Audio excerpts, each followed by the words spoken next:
Russia has launched a series of missiles at Ukrainian cities in the second pre-dawn attack in 3 days. Pavlograd, a logistics hub near the central city of Dnipro, was hit ahead of a much-anticipated counter-offensive by Ukraine. The strike sparked a major fire, destroyed dozens of houses, and wounded 34 people. Hours later, the air raid alert sounded across the country, with the capital Kyiv among the targets. Across the country, the Ukrainian army said it shot down 15 of the 18 cruise missiles that had been fired.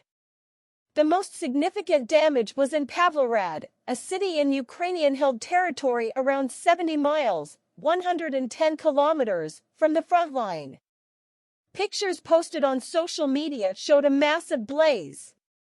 One resident, Olga Vanenko, said she was getting dressed to leave their house when both doors were smashed out by the explosion wave. I ran outside and saw that the garage was destroyed. Everything was on fire, glass shards everywhere. Had we been outside, we would have been killed, she said. Explosion derails train in Russian border region.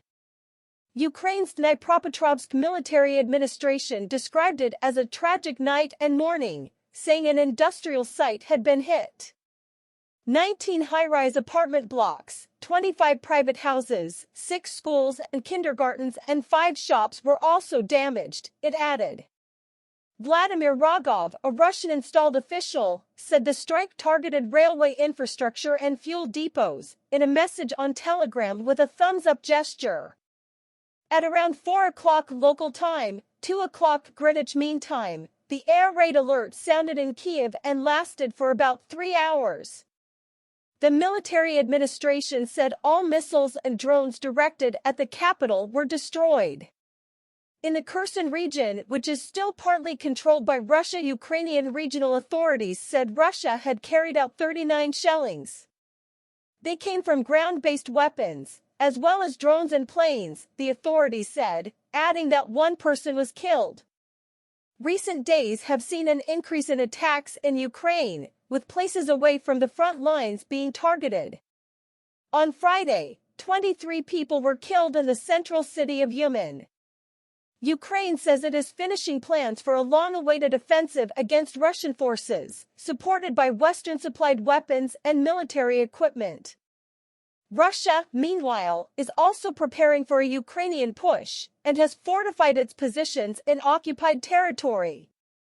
In the latest change at the country's military leadership, CL Gen Mikhail Mizantsev, the Russian deputy defense minister who oversaw armed forces logistics, has been sacked after being appointed to the role only last September. There have been long-standing complaints that frontline troops are not getting sufficient military equipment and suffer shortages of food and uniforms.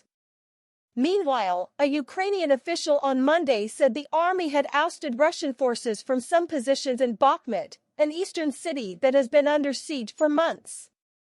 General Alexander Syrsky, the commander of ground forces, said on Telegram the situation remained quite difficult, but the enemy is unable to take control of the city.